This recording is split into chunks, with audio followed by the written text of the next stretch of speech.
गुरु ब्रह्मा गुरु विष्णु गुरु देवो महेश्वर गुरु साक्षात् परब्रह्म तस्मै श्री गुरुवे नमः। ओम भवतां प्रणाशिने आनंद घनमूर्ते ज्ञान भक्ति प्रदायिने मातः तुभ्यं नमो नमः। श्री माँ की असीम कृपा से आरंभित मातृकथा का छठे दिन का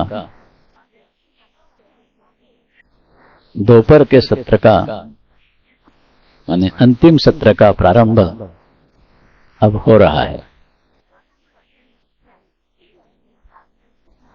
इस सत्र में हम लोगों ने अब तक मां के लीला चरित्र का कुछ हमारी उपयोगिता की दृष्टि से, हमारे मार्गदर्शन की दृष्टि से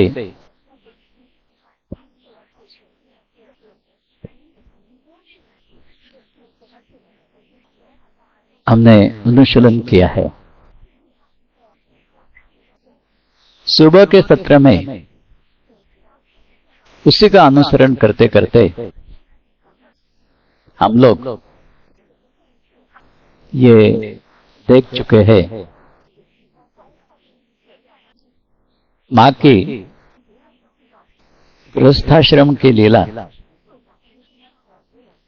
और उसी की परिणति मां की इष्टग्राम की जी साधना लीला, उसी में और उसी के बाद शुरू होने वाली ये शाहबाग लीला एक अत्यंत दैदीप्यमान पर्व है मां की लीला चरित्र की।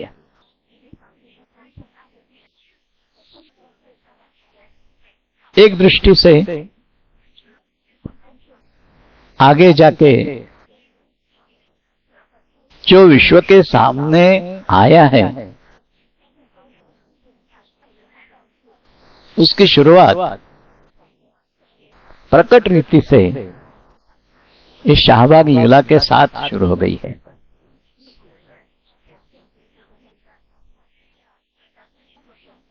तो ये लीला हम जो देखते हैं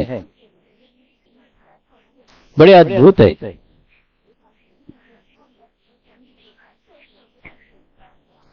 संकीर्तन सामुदायिक रीति से इसकी यहां शुरुआत हो गई है।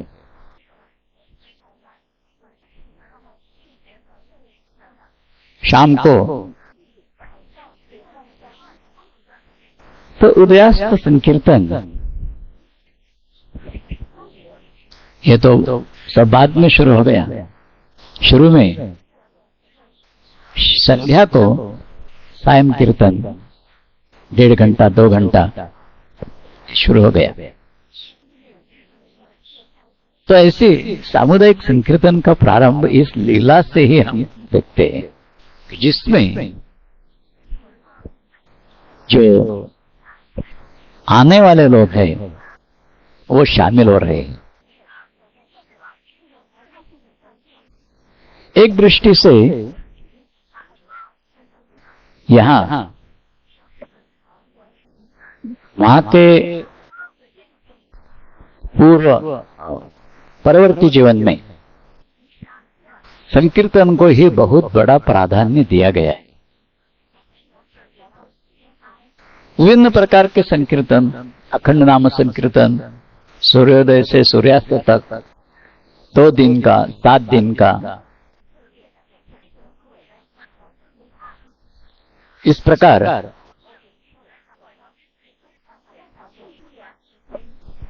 बाद के जीवन में भी ये बात हम देखते हैं। तो संकीर्तन के ऊपर नाम ये क्यों दे रही है? हाँ, व्यक्तिगत साधना करना है, कीर्तन करना, भगवान का भजन करना, पूजन करना, ये व्यक्तिगत रीति से ठीक है। फिर सामुदायिक रीति से क्यों? संकीर्तन का स्वरूप क्यों इसे? एक प्रकार से इस संकीर्तन के प्रभाव से क्या होता है, मीमांसा तो ज्यादा नहीं करूंगा मैं उसकी, लेकिन एक बात आप भी महसूस कर सकते हैं। जब हम साधना करने के लिए, उपासना करने के लिए व्यक्तिगत रीत्या उद्युक्त होते हैं, जप करते हैं, ध्यान करते हैं अथवा संकीर्तन कीर्तन करते हैं, तब आप जरूर अनुभूत कर सकते हैं कि मन साधना के समय भी इधर उधर भटक रहा, पूर्ण रीति से तन्मय हो नहीं सकता है। लेकिन ये बात जब सामुदायिक होती है तब ये होता नहीं। ज्यादा से ज्यादा करके मन वही केंद्रित हो जाता है, इसलिए इसका ज्यादा महत्व है। क्योंकि व्यक्तिगत क्या मन जो है वो अपने स्वाधीन ही रहता है, इसीलिए उसमें नानाविध प्रकार के विचार उसी समय आ जाते हैं। कि जब समुदाय में हम रहते हैं, ये व्यष्टि मन और समष्टि मन, ये जो भेद है, समष्टि मन में कुछ अलग बात नहीं रहती है, सबका मिलकर एक ही। तो इसलिए संकीर्तन में ज्यादा से ज्यादा एकाग्रता आ सकती है। तो इसीलिए तो ये सामुदायिक संकीर्तन का आयोजन इसी के ऊपर मां विशेष भर देती थी। तो स्थूल दृष्टि से भी इसका महत्व मां ने दिखा दिया है। कैसे? संकीर्तन के स्वर का, भाव का असर जिस प्रकार जीव के ऊपर पड़ता है, उसी प्रकार संकीर्तन का, उसके भाव का कुछ अलग प्रभाव भी मां दिखा रही है। शाहबाद में 2 वृक्ष हैं, साहू के वृक्ष ऐसा, हिंदू में उसे कौन सा वृक्ष कहते हैं मुझे पता नहीं है, लेकिन साहू के वृक्ष जो है वो वृक्ष वैसे ही रहे, जिस प्रकार उसके पत्ते उसी प्रकार के पत्ते, फूल फल सब उस प्रकार का है। लेकिन सिर्फ बदल इतना हो गया है कि उन वृक्षों का काष्ठ जो है, लकड़ी जो है, वो उसी में से चंदन जैसा गंध आता। ना भी नहीं, उसको अगर घीसेंगे पीसेंगे तो भी चंदन जैसा उत्पन्न हो जाता है। मानो दिखा रही है इस प्रकार हर एक अणुरेणु पर संकीर्तन का प्रभाव जम जाता है, तो फिर अंतरंग पर आ ही जाएगा। तो इस प्रकार संकीर्तन यहां हो रहा है। फिर कई लोगों ने आगे जाके फिर शाम को ही क्यों, अमावस्या पूर्णिमा के दिन सुबह से सूर्यास्त तक अखंड कीर्तन करेंगे, इत्यादि इत्यादि विविध प्रकार के प्रस्ताव मां के पास ऐसे गए हैं। मां तो हाँ ना कुछ होती नहीं, सिर्फ भोलानाथ जी की तरफ देखती है, उनके इशारे से चलना है।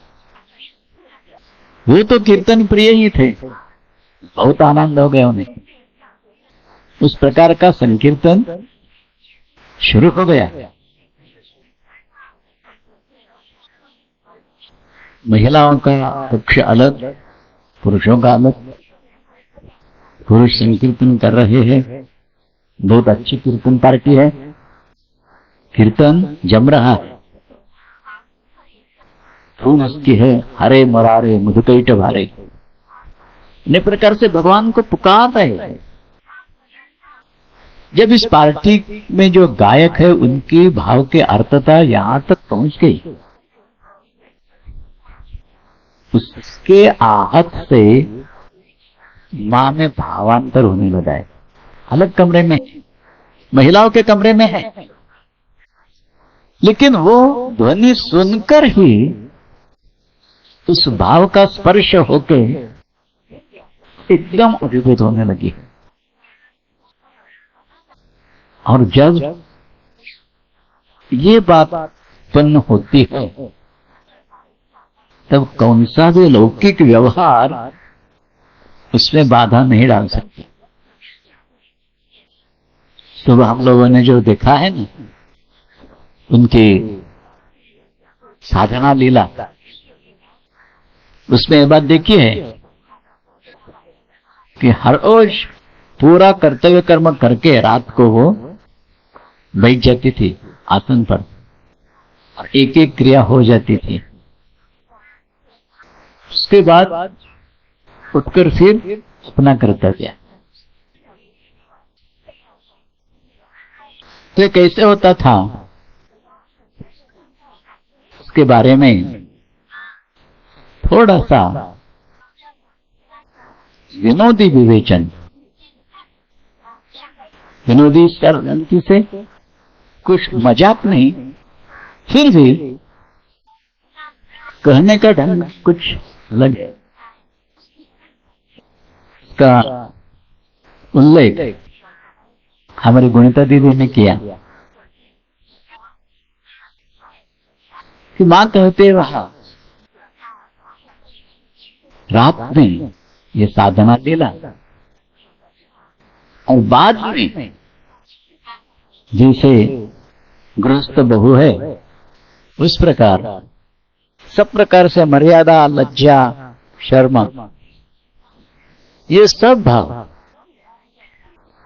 तो मां कहती है अनावृत, आवरण रही अपने में आप साधना लीला होती है। बाद में ये सब वस्त्र अपने ऊपर ओढ़कर फिर गृह ग्रंथ।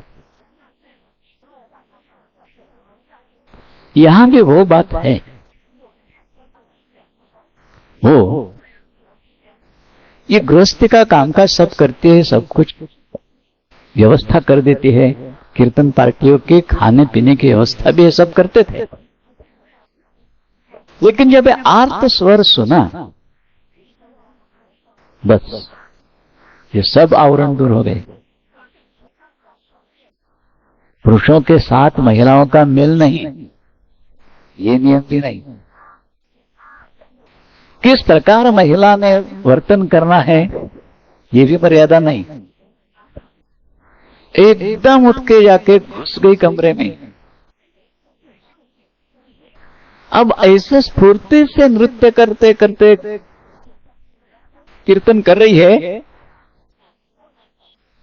उस गति में उनके साथ करना भी पुरुष को भी संभव नहीं हो रहा। इतनी तीव्र गति से नृत्य करते करते करते बेभान होकर कीर्तन कर रहे। बाद में कहते हैं ये करते करते करते दृष्टि तो ऊपर, तो ऊपर दृष्टि वो भी फिर पीछे होते होते होते मस्तक पीठ को स्पर्श करने लगा है। मानो करीब करीब छिन्न मस्तकाविर्भाव। दश महाविद्याओं में एक छिन्न मस्तक है, मानो उसी का आविर्भाव। ये आविर्भाव क्यों है?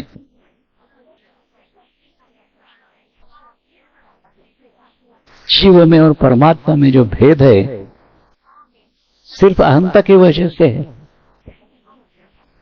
और ये अहंता हमारे बुद्धि में बैठी है, हृदय में नहीं, अन्य किसी भी अवयव में नहीं। ये बैठी है बुद्धि में। छिन्नमस्ता यही भाव है। कि जहां अहंता का लवलेश भी नहीं है। भगवत संकीर्तन में संपूर्ण शरणागति, अहंता किस प्रकार की भी नहीं, मैं उनका पुत्र बालक ये भी नहीं, मैं है ही नहीं कुछ उसमें, पूरी तरह उनके भाव में घुल मिल जाकर उसी का ही प्रदर्शन।